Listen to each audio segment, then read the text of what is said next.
Most people believe their money is available whenever they want it. You assume the balance on your smartphone is cash waiting in a vault. But the reality of the banking system works very differently than most think. The moment you deposit funds, they are no longer your property. They are transformed into an unsecured loan you've granted to a private institution. The real rule behind access to your wealth is rarely explained by those who manage it. Inside the global financial architecture, your access to liquidity is entirely conditional. It is a permission granted by the system, not a right guaranteed by your labor. Once you understand this mechanism, full access to your money looks very different. This analysis examines counterparty risk and the structural reality of absolute ownership. We are moving into extreme systemic stress where digital wealth is challenged. This is not about a sudden market crash or a temporary glitch. It's a long-term structural mechanism embedded in the global monetary order. It prioritizes the system's survival over the solvency of the individual. You are one decision away from a completely different financial reality. Most assume the digits on their screen represent physical certainty. They do not. Those digits are a digital promise, a liability. It can be suspended, frozen, or devalued with a single keystroke. When the system faces a liquidity trap, the first thing to disappear is the exit. The window to move from institutional dependence to absolute ownership is narrowing. Most will only realize the door is locked once they try to turn the handle. In the eyes of the law, a bank deposit is not a storage of value.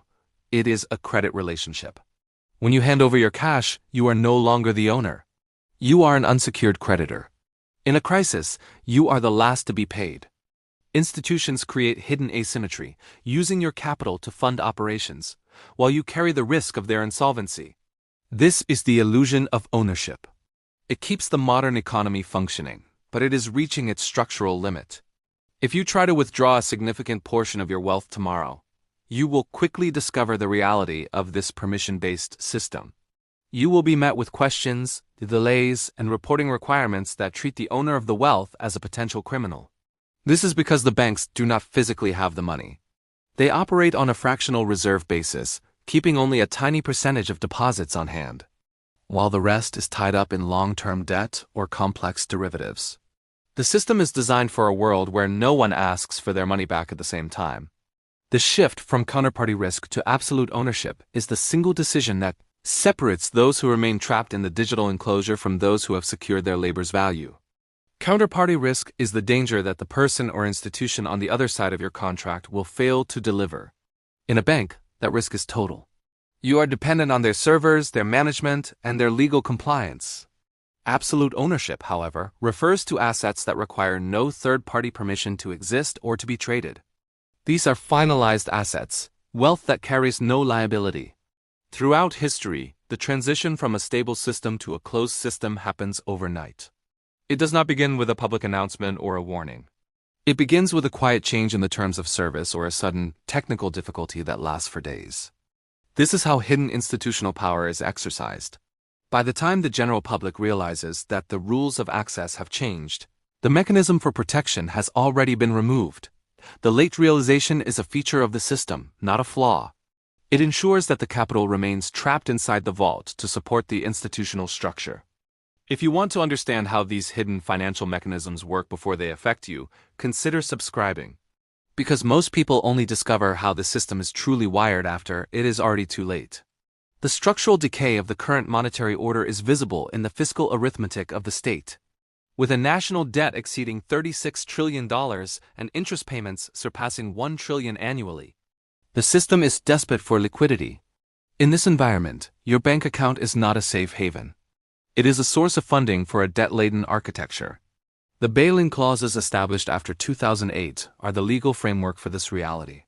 They allow the system to recapitalize itself using depositor funds, converting your savings into bank equity to prevent a systemic collapse. This is why the decision to move into tangible, finalized assets like physical gold and silver is a structural necessity rather than a speculative play.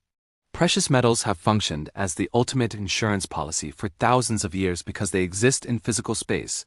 Independent of a central bank's ledger, they are the only assets that are not someone else's debt. When you hold a silver coin, you are not a creditor. You are the owner. You do not need a login, a password, or a bank manager's approval to utilize that value. We are also seeing a rise in decentralized assets that provide a digital alternative to the traditional banking loop. The key distinction in the new economy is not between digital and physical, but between permissioned and permissionless. Any asset that can be frozen by a central authority is a permissioned asset. Any asset that stays in your custody and can be moved without an intermediary is a step toward absolute ownership. The decision to diversify away from the digital vault is the decision to reclaim autonomy over your own life. The systemic erosion of access is happening in plain sight. Limits on withdrawals, the push for central bank digital currencies, and the increasing friction in moving capital are all part of the same long-term trajectory. The goal is to create a closed financial loop where every transaction is monitored and every exit is monitored. This institutional asymmetry ensures that the population remains tethered to the system's health, regardless of how poorly that system is managed. Most investors spend their time looking for the next high-growth opportunity, ignoring the fact that their foundation is built on shifting sand. They do not realize that the most important part of investing is not the return on capital, but the return of capital. If the gateway to your wealth is controlled by an institution that is structurally insolvent, your return is zero.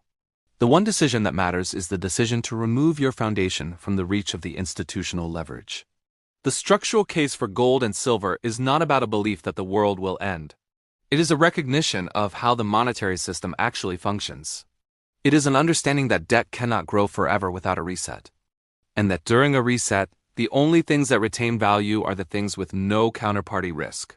The drainage of physical metal from Western exchanges to Eastern vaults is a signal that the big players are already making this decision. They are exchanging digital paper for physical reality, while the retail public remains focused on the screen. This is the reality of institutional power. A slow, structural breakdown, decades in the making, now reaching its final, most volatile stage. Protecting yourself is a quiet recognition of these facts. Nor secure your future by leaving it to those who created the crisis. A system has fundamentally broken its promise to the individual. Over the next 24 months, the gap between the aware and unaware will become an unbridgeable chasm. Those with finalized assets will have liquidity and freedom to navigate the transition. Your decision today determines which side of the chasm you'll be on when the screen says access denied. The mechanism of control is invisible until activated. By then, the opportunity to move is gone. Have you experienced your bank restricting something or questioning a withdrawal without clear explanation?